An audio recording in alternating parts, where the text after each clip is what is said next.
nosotros consideramos que sigue siendo relevante conocer quién es el concesionario y quién está detrás de la concesión canalera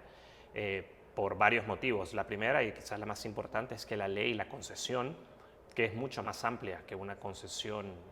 para un canal interoceánico, hay que recordar que incluye al menos 9 megaobras y también tiene una apertura para que el concesionario elija casi a su voluntad qué es lo que quiere hacer. Esta concesión sigue vigente y sigue siendo un hacha encima del cuello de las personas nicaragüenses que están en el territorio. Además, compromete casi todo el territorio nacional, ¿no? Además, es importante reconocer que actualmente se está utilizando, probablemente se utiliza esta concesión para determinados negocios que apoyan la supervivencia de Ortega en el poder. Asimismo, el contexto geopolítico también puede ser utilizado para Ortega y utilizar esta concesión en ese contexto, particularmente en sus relaciones con China, pero también con Rusia, con Irán. Es decir, Ortega se inserta dentro de un bloque autocrático y definitivamente para mantenerse en el poder, como hemos visto, él es capaz de cualquier cosa y desde luego podría utilizar este esquema societario para ponerlo al frente de este bloque autoritario que he mencionado. De hecho, el mismo Ortega ha mencionado el canal interoceánico en contexto de las relaciones y conversaciones con estas potencias, y lo mismo ha hecho el ministro Iván Acosta en conversaciones con medios rusos, ¿no? Entonces no es casualidad que recientemente esto haya salido de vuelta a la palestra y pone sobre la mesa de vuelta la importancia de investigar quién está detrás de la concesión canalera, que es la pregunta que planteamos y que tratamos de responder en Ruta Mafiosa. Antes de entrar a contestar esa pregunta, quisiera que recordaras a la audiencia de Onda Local cuáles son estos 9 proyectos que mencionas que forman parte de esta concesión. Correcto. En efecto, la concesión canalera habla de 9 megaproyectos, dentro de lo cual obviamente el canal interoceánico es el más notorio y el que más resalta a la vista, y desde luego del que hablan tanto Ortega como sus allegados, pero también en la concesión se hablan de puertos de aguas profundas, de carreteras, de construcción de hoteles, de aeropuertos, pero el problema es que luego se deja abierta a que el concesionario de manera arbitraria y unilateral pueda decidir qué es lo que quiere hacer que es relevante para el proyecto. De manera que realmente es una carta abierta, es un cheque en blanco que tiene el concesionario, y es este concesionario el que para nosotros es sumamente importante conocer y cuya red de sociedades tratamos de entender en este proceso del libro que acabamos de publicar. Pareciera que no está pasando nada con el proyecto porque no se conoce ningún avance. Sin embargo, al menos en el discurso oficial, hemos visto en reiteradas oportunidades que se menciona este proyecto como uno de los ejes al que el régimen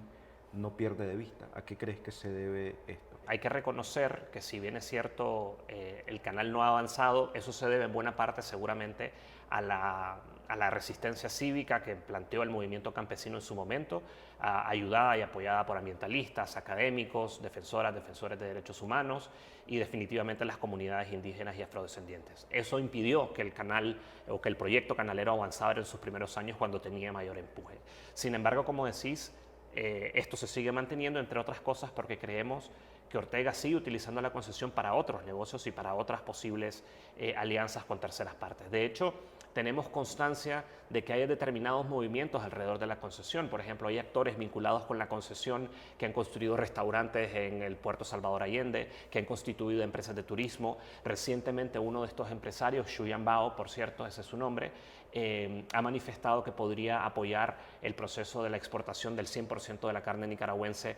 hacia China, en el contexto obviamente de las tensiones comerciales con Estados Unidos por las razones políticas y la violación de derechos humanos que conocemos, de manera que nosotros entendemos que todo esto es parte de la concesión y estos actores utilizan esa concesión para seguir acrecentando la posibilidad de cometer grandes casos de corrupción que lamentablemente no hemos podido documentar, pero es parte del trabajo seguir investigando para saber cómo utiliza el régimen de Ortega esta concesión que sigue muy vigente y que definitivamente ellos tienen a mano para mantenerse en el poder.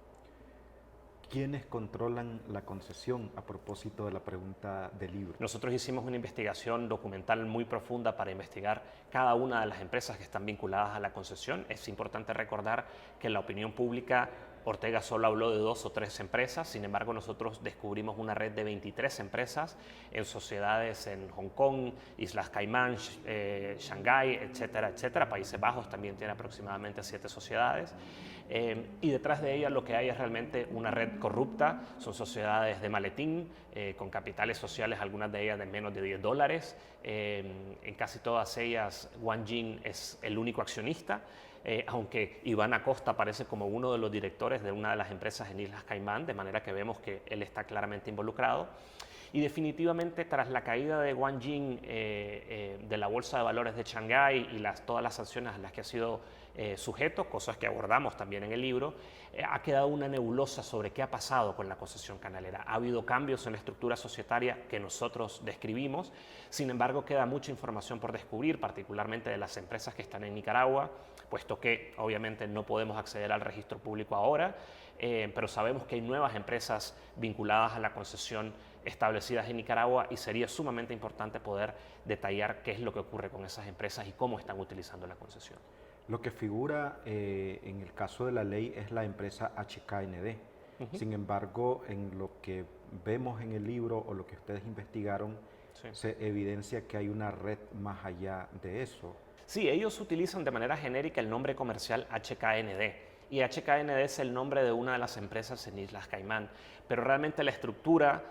societaria inicia en Nicaragua con una empresa que se llama Empresa de Grandes Infraestructuras, EDGI, que fue constituida pocos meses antes de la concesión canalera, es decir, la recibió sin ningún tipo de constancia y de fuerza empresarial para tener una concesión de $50.000 millones, y fue constituida de hecho en los despachos de Taboada y Asociados, que recordarán era uno de los abogados que estaba empujando el proceso canalero, y nosotros describimos los detalles de cómo está establecida esa empresa y luego las relaciones con las empresas holandesas que son las que realmente la subsumieron, y luego la red societaria va subiendo hasta Islas Caimán,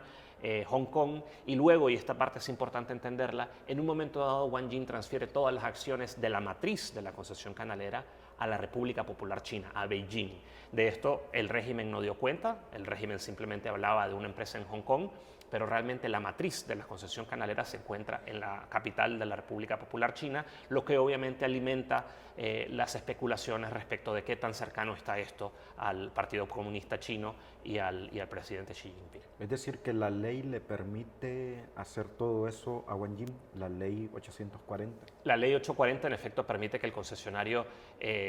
también done, fraccione la concesión, la venda, y todo esto puede haber estado ocurriendo sin que nosotros sepamos nada al respecto, ¿no? Ellos siguen poniendo la cara de Wang Jing como la figura del concesionario, pero realmente genera muchas dudas y seguramente Wang Jing es el operador detrás de otros intereses que debemos seguir escarbando para descubrir.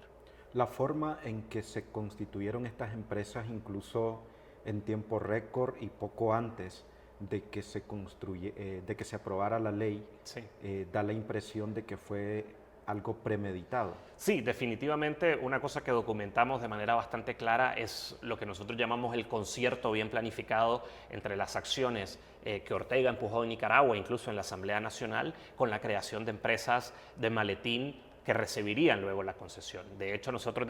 describimos con claridad cómo Coronel Kautz lideró unas negociaciones secretas mucho antes de la concesión de la Ley 840, y justo en el momento en que Coronel Kautz es nombrado gran autoridad del Gran Canal, el mismo día se constituye la empresa que luego recibiría la concesión. Eso fue algo que hicieron realmente sumamente premeditado. Y de hecho, el mismo día que Coronel Kautz suscribe el memorándum de entendimiento y la escritura de cooperación, que es nuevamente un documento secreto por el cual ellos entregan la exclusividad a Wang Jing de la concesión canalera, justo ese mismo día Wang Jing transfiere todas las acciones de esta empresa que ha recibido la concesión, las transfiere, como mencionábamos antes, a la República Popular China y particularmente a Beijing. Todo esto estaba planificado y todo esto ocurrió de espaldas a la ciudadanía. Realmente lo que la Ley 840 hace es básicamente traducir públicamente lo que ya habían pactado, lo que ya habían negociado y lo que ya estaba cocinado debajo de la mesa, como digo, de espaldas a la ciudadanía, a los medios y demás. ¿Logran ustedes plasmar en el libro, Humansor, qué hay detrás o qué intereses tiene el régimen de Ortega para haber entregado prácticamente el país mediante esta concesión? Sí, definitivamente hay preguntas respecto del valor geopolítico y del uso geopolítico de esta concesión, pero realmente hay que entender que la concesión canalera es sobre todo un complejo entramado para cubrir alta corrupción. Básicamente para que Ortega pueda seguir enriqueciéndose, para que sus allegados puedan seguir enriqueciéndose y para mantenerse en el poder a través de promesas que obviamente no va a cumplir, como no ha cumplido ninguna antes, pero que le permiten realmente un gran margen para explotar el país, sus recursos naturales y su posición geográfica especial en los intereses de mantenerse a él en el poder, su familia y su círculo de poder, ¿no? Entonces eso es realmente lo que está en el fondo, porque desde luego no ha habido ningún proceso de transformación en Nicaragua desde que esta concesión se ha realizado. De hecho, seguimos cayendo en mayores tasas de corrupción completamente y esta concesión es posiblemente el hecho más grande y más evidente de hacia dónde nos llevaba Ortega en 2014, en 2013 y mucho antes de 2018 ya las comunidades campesinas, ya las comunidades afrodescendientes habían descubierto el nervio corrupto y autoritario que venía con Ortega a través de esta concesión. ¿Qué crees que hace falta responder o saber con relación a esa concesión? Siguen habiendo definitivamente muchas preguntas. La primera y la más obvia es por qué se escoge a Wang Jin como el concesionario. Como hemos visto, a Wang Jin se le presenta como un gran empresario y una semana después se le había dado esta concesión de una obra no antes conocida en la historia de la humanidad. ¿Por qué se escoge a Wang Jin? ¿Cuáles son las razones? Hay que entender que Wang Jin además no estaba asociado a ninguna empresa de infraestructura de esta naturaleza, de manera que ahí hay una pregunta que hay que contestar y definitivamente hay que saber la verdad sobre cómo opera la concesión y quiénes son los que están realmente detrás de ella actualmente, ¿no? Qué empresas se encuentran en Nicaragua, qué negocios realizan en Nicaragua, qué beneficios tienen de esos negocios y definitivamente es importante saber